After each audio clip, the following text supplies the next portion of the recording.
काय कमाल आहे ना की माझ्याच गावी मला परत यायला 8 वर्ष लागली. असं नाही की कधी प्रयत्न नाही केला, बट काम आणि बाकी जबाबदारी इतकी जास्त झाली की कुठेतरी गाव मागे पडलं. पण इथे आल्यावरती रिअलाईज झालं की जरी माणसांनी आपली माणुसकी सोडली असली, गावाने आपलं आपलेपणा नाही सोडलं. आज त्याने तितक्याच आनंदाने माझं स्वागत केलं आहे आणि म्हणतोय की मित्रा 3 दिवस ये, मजा कर आणि खूप साऱ्या आठवणी सोबत घेऊन जा. आणि खरं म्हटलं तर लहानपणापासून या गावाने मला खूप साऱ्या आठवणी दिल्या आहेत. चुलीवरचं जेवण, नारळाच्या झाडाखालची अंघोळ, ते जुनं मातीचं घर, ते नारळ पाडून सोलून ते पाणी पिण्याची मजाच कुठं वाटते. खाली यायचो ना, ते खोबऱ्याची वडी मिळायची, मस्त लागायची एकदम. लाख्या गुंड्या एक काजू झाड आठवते?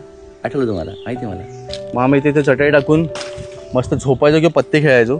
तर एवढं तर कळलं की गाव तर वाट बघत होतं सुटलं माझ्याकडं.